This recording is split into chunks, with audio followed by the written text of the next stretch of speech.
Dear friends, कैसे हैं आप सब। उम्मीद करती हूँ कि आप लोग बहुत अच्छे होंगे। सबसे पहले अपने हर बढ़ते हुए सब्सक्राइबर को थैंक्स कहती हूँ, जिनकी वजह से मुझे आगे बढ़ने का मोटिवेशन मिलता है। फ्रेंड्स, कई बार ऐसा होता है कि कुछ घटनाएं जिनके होने का एग्जैक्ट रीज़न हमें नहीं पता होता, हम अपने अनुसार अपनी धारणाएं बनाते हैं कि ऐसा इसलिए होगा। कई बार हम साइंस का भी सहारा लेते हैं कि हम इस माध्यम से ऐसा कह सकते हैं, इस तरीके से ये प्रूफ कर सकते हैं कि ऐसा हुआ, लेकिन एग्जैक्टली वहाँ क्या हुआ, कैसे हुआ, इस बारे में हमें कोई जानकारी नहीं होती। बरमूडा ट्रायंगल भी इसी का एक उदाहरण है। फ्रेंड्स, जो लोग धार्मिक होंगे उन लोगों ने सुंदरकांड में एक लाइन पढ़ी होगी, जिसका मतलब ये निकलता था कि एक सिंगिका नाम की राक्षसी थी जो समुद्र में रहती थी। और उसकी खास बात ये थी कि जब भी कोई आकाश से जीव जंतु कुछ उड़ के जाता था, कोई पक्षी उड़ के जाता था, कोई भी उड़ के आकाश से जाता था, तो वो नीचे परछाई उसकी देख के उस परछाई को पकड़ लेती थी। उसकी गति अवरोध हो जाती थी और उसके बाद उसे खा जाती थी। ये उसका गुण था। बरमूडा ट्रायंगल के बारे में एक बात ये भी कही जाती है। कैसे, इस बारे में हम आगे बात करेंगे। फ्रेंड्स, 1945 की बात है। पांच टर्पेडो पांच टॉर्पेडो बॉम्बर एयरक्राफ्ट जो यूएस नेवी के थे, उन्होंने अपनी उड़ान भरी फ्लोरिडा से। उनका मिशन जो था उसका नाम था फ्लाइट 19। 13 घंटे लंबा उनका ये ट्रेनिंग मिशन चला और ये केवल एक सिंपल सा मिशन था और कुछ विशेष नहीं था। एक सिंपल सा ट्रेनिंग मिशन था, उसमें कुछ भी खास नहीं था। बस ये था कि उसमें 14 क्रू मेंबर थे और एक हाईली एक्सपीरियंस्ड पायलट भी थे। इसके अलावा जो कि वार वेटरन भी रह चुके थे। इसके अलावा 5 प्लेन्स और थे जो फ्लोरिडा से कुछ ईस्ट पर थे। सब कुछ नॉर्मल चल रहा था, मौसम एकदम साफ था। लेकिन इस उड़ान के 2 घंटे के बाद उनके जो लीडर थे उन्होंने ये रिपोर्ट किया कि कुछ प्रॉब्लम्स आ रही है कंपस में। कंपस हमें सही दिशा नहीं बता पा रहा है, हमें नहीं पता हम एग्जैक्ट किस पोजीशन में हैं। इस तरह की पहली रिपोर्ट की गई 2 घंटे के बाद। उन्होंने अपना बैकअप कंपास निकाला, लेकिन वो भी वर्क नहीं कर रहा था, वो भी फेल हो चुका था। उन्हें नहीं पता चल रहा था कि उनकी पोजीशन क्या है। उन्होंने अपने जो दूसरे पायलट्स हैं अदर प्लेन्स के, जो 5 प्लेन एक साथ उड़े थे, उनसे संपर्क साधने की कोशिश की, लेकिन उनके इंस्ट्रूमेंट भी काम नहीं कर रहे थे। तो फिर जो लीडर थे उनके, एलटी चार्ल्स टेलर, उन्होंने बताया, रेडियो ट्रांसमिशन के थ्रू उन्होंने बताया कि हमारा जो कंपास है वो काम नहीं कर रहा है और हम बिल्कुल कंफ्यूजिंग अवस्था में, हमें नहीं पता हम किस पोजीशन पे, हमें ये भी नहीं पता कि हमें जाना किधर है। और जो मौसम है वो बदतर होता जा रहा है, मौसम एकदम बिगड़ता जा रहा है। इसके बाद शाम के 4:56 हुए। टेलर ने ऐसा अनुमान लगाया, वो जो उनके लीडर थे उन्होंने ये अनुमान लगाया कि हमें ईस्ट की तरफ चलना चाहिए और ईस्ट की तरफ अगर हम चलेंगे तो हम वापस पहुंच जाएंगे अपने घर। लेकिन जो दूसरे क्रू मेंबर थे उनका जो अनुमान था वो इसके बिल्कुल विपरीत था। उन्होंने कहा नहीं, ईस्ट नहीं, हमें वेस्ट की तरफ जाना चाहिए और अगर हम वेस्ट की तरफ जाएंगे तो हम वापस अपने घर पहुंच जाएंगे। टेलर ने अपना ये अनुमान लगाया कि जो उनका प्लेन है वो फ्लाई कर रहा है मैक्सिको के गुल्फ के ऊपर, and they needed to fly east to get back to Florida, he commanded. लेकिन जो उसके क्रू मेंबर्स थे उन्होंने कहा नहीं, आप गलत दिशा कह रहे हैं, इस दिशा में नहीं दूसरी दिशा में प्लेन को हमें उड़ाना चाहिए। आखिरी रेडियो ट्रांसमिशन में हमें जो मैसेज मिला वो ये था कि जो प्लेन्स है are actually 370 kilometre east of Florida. कब ये मैसेज मिला हमें? 7:04 पर। और उसके बाद हमें सारे मैसेजेस मिलने बंद हो गए, ये आखिरी मैसेज था। और वो पांचों विमान एकदम गायब हो गए, डिसअपियर हो गए। किसी का भी कोई बॉडी पार्ट नहीं मिला, किसी का भी विमान का कोई हिस्सा नहीं मिला, कुछ भी नहीं मिला। बस एकदम पता नहीं आसमान खा गया, ज़मीन निकल गई। आज तक हमारे पास ना ही कोई इन्फॉर्मेशन है और ना ही कोई क्लू।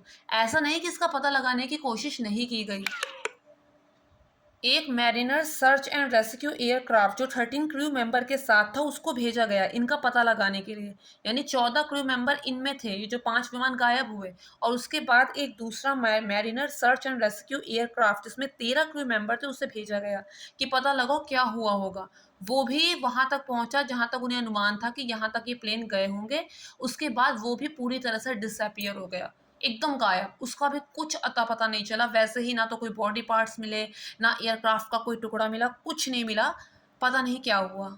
जहां पर ये सारे विमान गायब हुए थे ना, उस जगह को नाम दिया गया बरमूडा ट्रायंगल। अब हम जानेंगे क्या है ये Bermuda triangle. Friends, Bermuda triangle की एक खास बात और है, जिसे सुन के हो सकता है कि कुछ लोग घबरा जाएं। हम सभी घबरा जाएंगे कि 100 से ज़्यादा प्लेन्स और 100 से ज़्यादा जहाज इस बर्मुडा ट्रायंगल में जाकर गायब हो चुके हैं, इस बर्मुडा ट्रायंगल वाले हिस्से में जाकर गायब हो चुके हैं। इतना रहस्यमय ये हिस्सा है।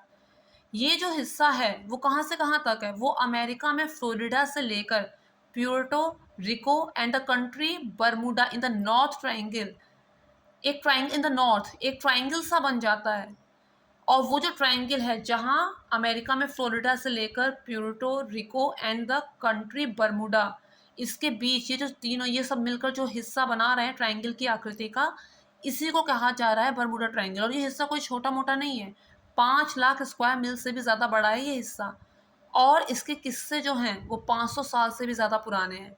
इसका सबसे पहला किस्सा सामने आया था 1492 में, जब कोलंबस नई दुनिया की खोज के लिए निकले थे। तो जब वो इस एरिया से गुजरे, इसके अंदर नहीं गए, इस एरिया से गुजरे, तब उन्होंने क्या देखा? उन्होंने देखा कि उनका कंपास काम करना बंद कर दिया है, उनको भी दिशाओं का भान नहीं हुआ।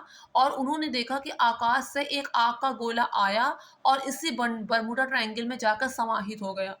और उन्होंने सही समय पर सही डिसीजन लेके वहाँ से वो हट गए, नहीं तो हो सकता है वो भी उसी बर्मुडा ट्रायंगल के अंदर समा जाते। इसके बाद बर्मुडा ट्रायंगल को नाम दिया गया graveyard of Atlantic, sea of doom. ये सब नाम उसे दिए गए, और कुछ नाम भी दिए गए हैं, मैं तो खाली आपको 2 ही नाम अभी बताए हैं। लेकिन 18th और 19th सेंचुरी में इसे बर्मुडा ट्रायंगल का नाम दिया गया। 1964 में एक मैगजीन छपी थी जिसका नाम था आर्गोसी, और उस मैगजीन में इस बारे में बहुत डिटेल में बात की गई कि बर्मुडा ट्रायंगल के जो रहस्य हैं, वहाँ पर जाके किस तरह से शिप गायब हुए, किस तरह से जहाज गायब हुए, कैसे कि सबका अता पता कुछ भी नहीं चला। इस बारे में बहुत डिटेल में बात की गई है। अगर नहीं बात की गई तो इस बारे में कि ऐसा क्यों हुआ या फिर ऐसा क्या हुआ होगा, इस बारे में बात नहीं हुई है। बस ये बात हुई है कि यहाँ पर बर्मुडा में ऐसा, बर्मुडा ट्रायंगल में ऐसा हुआ है। जो भी चीज़ वहाँ पर जाती है वो कुछ इस तरह से गायब हो जाती है कि उसका ना तो कुछ पता चलता है, ना कुछ पता चलता है। इस रहस्य के बारे में बात हुई। बर्मुडा ट्रायंगल पे कई सारी मूवीज भी बनी, बर्मुडा ट्रायंगल पे बहुत सारे गाने भी लिखे गए, सबके लिए रहस्य बन गया बर्मुडा। 1918 में एक भयानक घटना घटी। यूएस नेवी का सबसे बड़ा, सबसे फास्टेस्ट शिप, जो वर्ल्ड वॉर वन के समय ट्रूप्स एंड कोल को ट्रांसपोर्ट करने के लिए इस्तेमाल किया जाता था, वो निकला 4 मार्च 1918 में। उसमें कुल 306 लोग थे। यूएसएस साइक्लोप्स में वो लोग बैठे और वेस्ट इंडीज बेल्टीमोर से ब्राज़ील को रवाना हुए। इसमें ना केवल लोग थे बल्कि 11,000 टन मैग्नीज भी था, और इन्हें ये पूरा रास्ता तय करने में 9 दिन का समय लगना था। सब कुछ ठीक था, मौसम साफ था, यही आखिरी मैसेज था। बस ये मैसेज आखिरी ही बन गया। उसके बाद कुछ भी पता नहीं चला कि कहाँ गए वो 306 लोग, कहाँ गया वो सब सामान जो इसके अंदर था। इससे भी ज़्यादा खौफनाक घटना है एक 1881 की। एक जहाज जिसका नाम था एलन ऑस्टिन, ये उसकी मिस्ट्री है। ये जहाज बहुत बड़ा था, आप कह सकते हैं कि 210 फीट लंबा ये जहाज था, और ये लंदन से न्यूयॉर्क जा रहा था। उस टाइम पे ऐसा होता था, ये सफ़र तय किया जाता था जहाज के माध्यम से लंदन से न्यूयॉर्क। ये जहाज सफ़र तय कर रहा था, तभी क्या हुआ कि उसके जो कप्तान थे उसने अपने दूरबीन से देखा, यही बर्मुडा ट्रायंगल के आसपास की बात है, उसने देखा कि एक जहाज जो है एकदम शांत चुपचाप एक जहाज पानी में तैर रहा है। उन्होंने दूरबीन लगा के बहुत जांचने परखने की कोशिश की कि शायद इसके अंदर कोई हो, कोई फंसा हो, किसी को मदद चाहिए, कुछ हो, लेकिन कोई इंसानी नामो निशान इसे नहीं मिला। वो इंतज़ार करते रहे कि कभी जहाज उनके पास आए तो उन्हें अंदर का कुछ पता चले, लेकिन वो इंतज़ार भी उनका बेकार गया। फिर उन्होंने खुद सोचा कि क्यों ना हम इस जहाज़ को अपने साथ लेकर चलें। अपना जहाज उन्होंने उस जहाज़ के बगल में लगाया, उस जहाज़ में वो उतरे और अंदर जाकर देखा तो वहाँ पे सब सामान ज्यों की त्यों वैसी की वैसी रखी हुई है, कोई भी वैल्यूएबल सामान मिस नहीं है। कई बार ऐसा भी कहा जाता है कि जो समुद्री लुटेरे होते हैं वो सब सामान लूट के चले जाते हैं, तो ऐसा उसके साथ होता दिखाई नहीं दे रहा है। हाँ, एक अचंभित कर देने वाली बात ये है कि उसमें इंसान का कोई नामो निशान नहीं, ना जिंदा ना मुर्दा, कोई अंदर है ही नहीं, कोई क्रू मेंबर नहीं, कुछ नहीं। कैसे हुआ है, लेकिन ऐसा हुआ, उसने ऐसा देखा। उसने सोचा कि क्यों ना हम इसे भी अपने साथ ले चलें। उसने अपने 6 क्रू मेंबर को उस जहाज में बैठाया और दोनों जहाज साथ साथ चलने लगे। 2 दिन तक ये सफ़र ठीक से चला, मौसम साफ था, सब कुछ ठीक से अच्छे से चला। लेकिन अचानक से मौसम बिगड़ गया। मौसम इतना ज़्यादा बिगड़ गया कि दोनों जहाज एक दूसरे से बिछड़ गए। अब उसके बाद इन्होंने वापस जब मौसम शांत हुआ, देखने की कोशिश की तो पता चला कि जहाज़ गायब है। बहुत ढूँढा तब जाके उन्हें जहाज़ दिखा, लेकिन इस बार फिर वही हुआ, अंदर इंसानों का नामो-निशान नहीं। कहाँ गए वो 6 क्रू मेंबर जिन्हें इस जहाज़ में छोड़ा था? उन्होंने फिर वापस से कहा कि अब हम इस जहाज़ को अपने साथ ही ले चलेंगे। वापस से उन्होंने क्रू मेंबर उस जहाज़ में चढ़ा दिए। वापस उन्होंने अपने कुछ क्रू मेंबर इस जहाज में चढ़ा दिए और फिर से साथ साथ चलना शुरू किया। 2 दिन साथ में रहे और फिर वही घटना घटी। एक भयानक तूफान आया, उसके बाद वो जहाज दूर नजर आया और जब वो जहाज दूर नजर आया तो उसके अंदर इंसानों का नामो निशान नहीं। ये इतनी भयानक घटना थी, जब आके वापस उन्होंने अपने ओनर को इस बारे में बताया तो ओनर इतना ज़्यादा डर गया कि उसने इस जहाज़ को बेच दिया। जर्मनी को इस जहाज़ को फ़ौरन उन्होंने बेच दिया।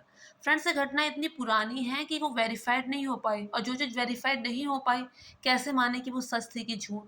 हाँ, लेकिन इसका वर्णन ज़रूर है।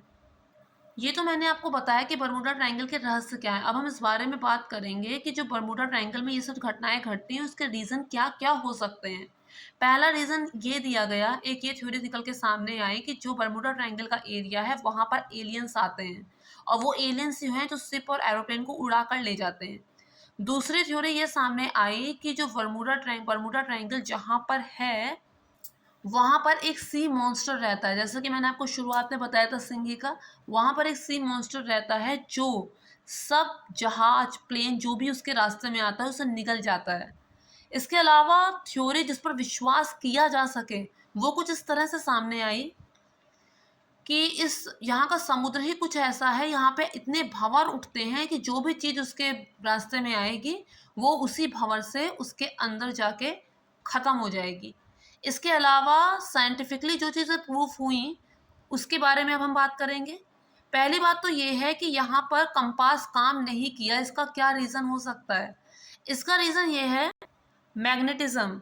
धरती का जो नॉर्थ पोल है वो एक्चुअली धरती का नॉर्थ पोल नहीं है, दो अलग अलग नॉर्थ पोल हैं। एक मैग्नेटिक और दूसरा है जियोग्राफिक नॉर्थ पोल।